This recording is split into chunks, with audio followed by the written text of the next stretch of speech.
The courtroom was quiet, save for the occasional murmur from the gallery, the smell of polished watered hum in the air, mixing with the faint sound of papers shuffling as people settled into their seats.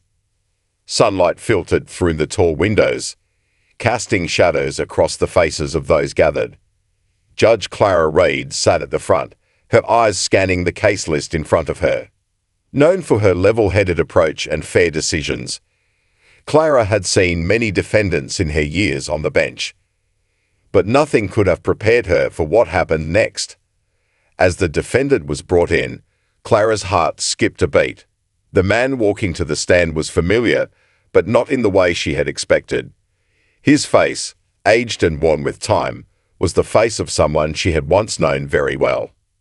Michael, her childhood friend, the person she hadn't seen in over 20 years.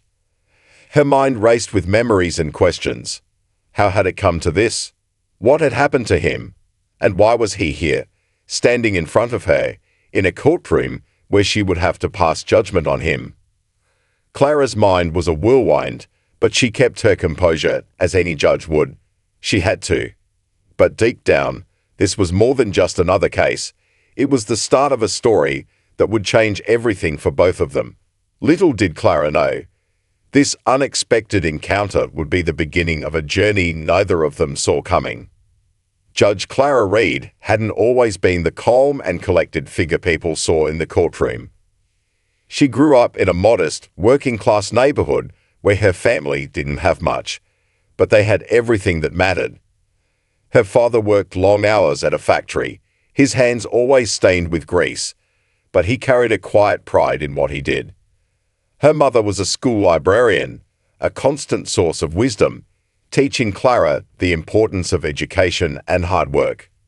Life was tough at times, but the lessons Clara learned were clear: fairness, standing up for others, and the power of persistence. From a young age, Clara was driven.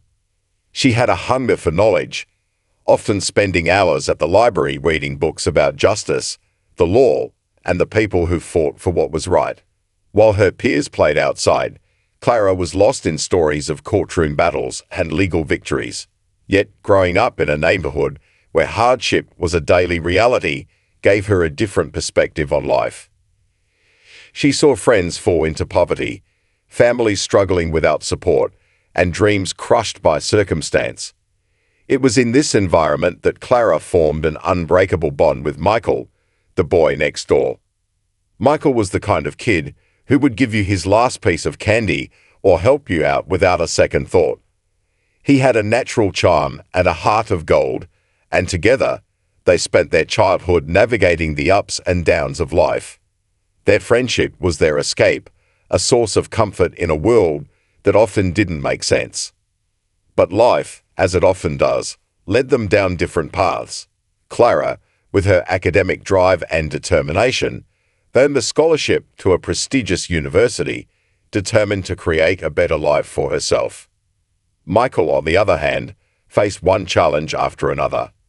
His family struggled with financial instability, and he eventually dropped out of school to support them. Despite promises to stay in touch, their lives slowly drifted apart. Fast forward years later, and Clara had made a name for herself as a compassionate judge. She believed in second chances, understanding that everyone carried their own burdens. In her courtroom, it wasn't just about punishing mistakes. It was about offering redemption, fairness, and the chance for people to rebuild their lives. But despite her professional success, Clara still felt the weight of long hours, tough decisions, and the constant pressure of her work. There wasn't much time for herself, and no matter how much she had achieved, a part of her often wondered what happened to Michael and the community she came from. Unbeknownst to her, their worlds were about to collide in a way that would force Clara to confront her past, challenge her beliefs, and test everything she had worked for. It had been a long day for Clara.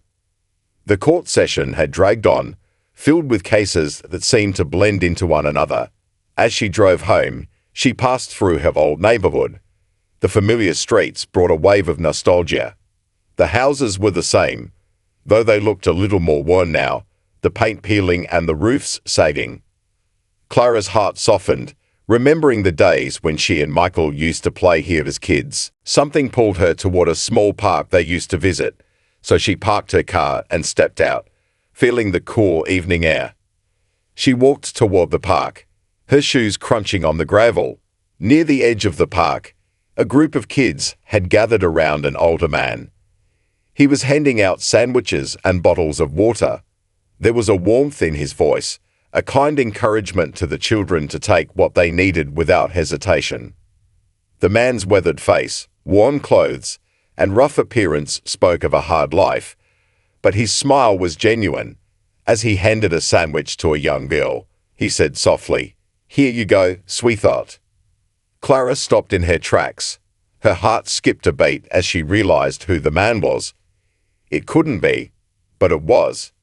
She blinked, unable to believe her eyes. "Michael?" she called out, her voice full of surprise. The man turned toward her, his face lighting up as he recognized her. "Clara? Is that really you?"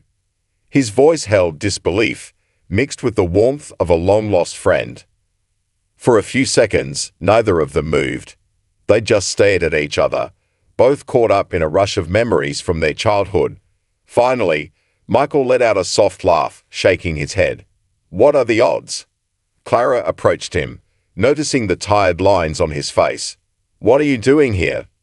she asked, a gentle curiosity in her tone. Michael glanced at the kids around him, then back at Clara. "These kids, they remind me of us when we were younger. Struggling, but still holding on to hope. I don't have much to give, but I make sure they don't get hungry.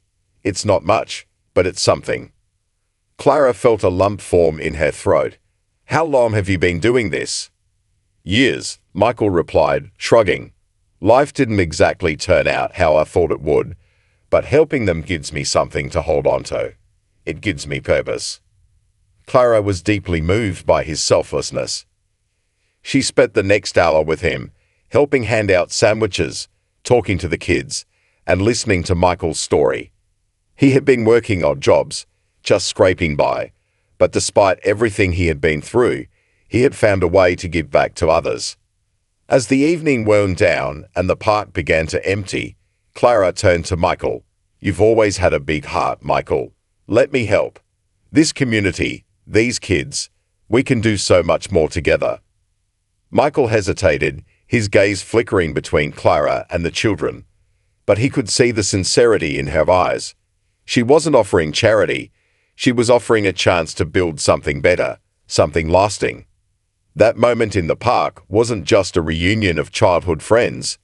It was the beginning of something much bigger. It was the start of a shared mission, a mission born out of kindness, compassion, and a shared desire to uplift the people around them.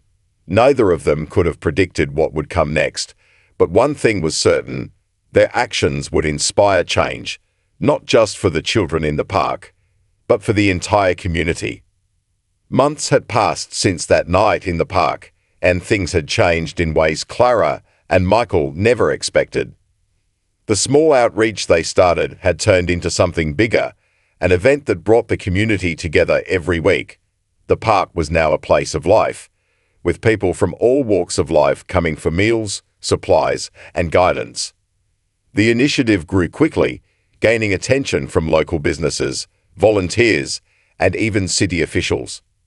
For Michael, it was the first time in years he truly felt like he was making a difference. One Saturday morning, while Clara was helping set up tables, she noticed a man watching them from a distance. He was well-dressed, standing out among the usual crowd. There was something about his focused gaze that caught her attention. After a few minutes, he walked over, introducing himself with a firm handshake. "I'm Daniel Carter," he said. "I head up a non-profit that works on community development. I've been hearing a lot about what you two are doing here, and I have to say, it's impressive." Clara smiled, slightly surprised by his presence. "Thank you," she said, genuinely appreciative. Michael, overhearing the conversation, walked over, unsure of what was happening. When Daniel turned to him, His expression changed to one of recognition and admiration. "You must be Michael," Daniel said, his smile widening. "I've heard you're the one who started all this." Michael shifted uncomfortably under the attention. "I just wanted to help the kids," he replied, not sure how to respond to such praise. Daniel's eyes softened as he looked at him. "That's exactly why I'm here. What you've done is remarkable. Our organization has been looking for grassroots efforts like this to support.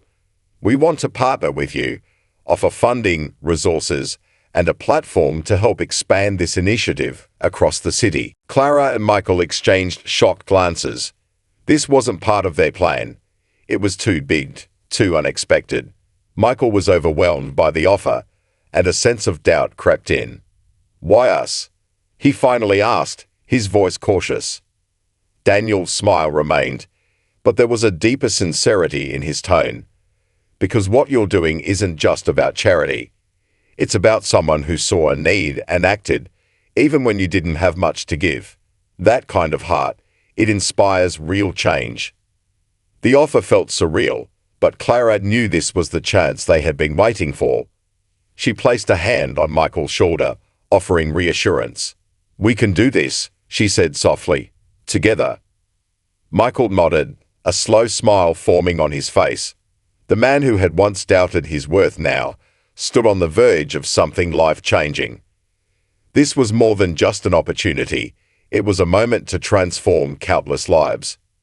The partnership with Daniel's organization was just the beginning. As their efforts expanded, Clara and Michael became symbols of hope in the community, proving that even the smallest act of kindness could lead to extraordinary things. What they hadn't realized at the time was that this was only the start of a much larger journey. As the weeks went by, the partnership with Daniel's organization became stronger. Funding poured in, volunteers signed up, and soon the outreach program spread far beyond the park. What started as a simple effort to help a handful of kids quickly grew into a citywide initiative. New mentors joined, businesses pitched in, and the support kept coming from all corners of the community. Clara couldn't believe how much had changed. The park, once quiet and neglected, was now alive with activity. Children played games, learned new skills, and formed bonds with mentors. The elderly, who had been isolated for so long, found comfort in the weekly gatherings. They shared stories, passed on wisdom, and filled the air with laughter. What was once a fractured community began to rebuild itself, and it felt like a healing process that affected everyone. For Michael, the transformation was personal. His simple act of kindness had sparked something much bigger than he could have ever imagined. For years, he had battled with self-doubt, questioning whether his past mistakes would always define him. But standing in the heart of this thriving community, he finally understood something important. His struggles had shaped him into someone stronger, and his decision to help had made a real, tangible difference. One evening, after another successful outreach event, Clara and Michael sat together on a park bench. The sun was setting, casting a warm glow over everything. The sound of children's laughter floated through the air, and the rustling of leaves added a peaceful soundtrack to the moment. "I never imagined this," Michael said, his voice thoughtful. He looked out at the scene before him, the kids running around, the families talking and laughing, the whole place filled with energy. "I thought I was just handing out sandwiches, but now it feels like I'm part of something bigger." Clara smiled and nodded. "You've always been part of something bigger, Michael. You just didn't see it before. What you're doing now, it's making a difference, and that's what matters." Michael's heart swelled with emotion. He had always wanted to help others, but he never expected it to bring him such deep fulfillment. He had found his purpose, and it was no longer about just getting by. It was about giving back, about creating change, and about thriving. Clara, too, had changed. Her work as a judge was about justice, but this outreach project was something more. It was about hope, compassion, and second chances. She had seen firsthand how one act of kindness could ripple outward, affecting more than just a few people. And she realized that this wasn't just about Michael's transformation, it was about hers too. She had stepped out of the courtroom and into the world, using her position to make a difference in ways she had never expected. As they sat together in the evening quiet, the weight of their journey felt like a shared peace, not a burden. They both knew that they had done something meaningful, something that would last. And as the lights of the park flickered on, lighting up the faces of people whose lives had been touched by their work, they knew that this was just the beginning. Michael looked at Clara, gratitude in his voice. "I couldn't have done this without you." Clara smiled, giving his shoulder a gentle squeeze. "We did this together, and together we'll keep going." The work they had started was far from over, but the impact they had already made was clear. They had sparked a movement in their community and in their hearts. The transformation was real, and it was only the beginning. Michael and Clara's story shows us something powerful. A simple act of kindness can completely change the course of someone's life. It's not just about what you give to others. It's about how helping others helps you grow. Every small action, no matter how small, has the potential to spread, creating ripples that go further than we might ever imagine. What act of kindness would you do if you had the chance? Would you step in to help someone who needs it, even when it feels like you don't have enough to give? Each of us has the ability to make a difference. Sometimes, all it takes is the courage to take that first step. We'd love to hear from you. What acts of kindness have made a difference in your life, or how have you helped someone else in your community? Drop a comment below and share your experiences. If you were inspired by Michael and Clara's journey, don't forget to like, subscribe, and share this story with someone who might need a little spark of hope today. Let's continue to spread positivity, one small act at a time. Thank you for watching, and remember, together, we have the power to create real change.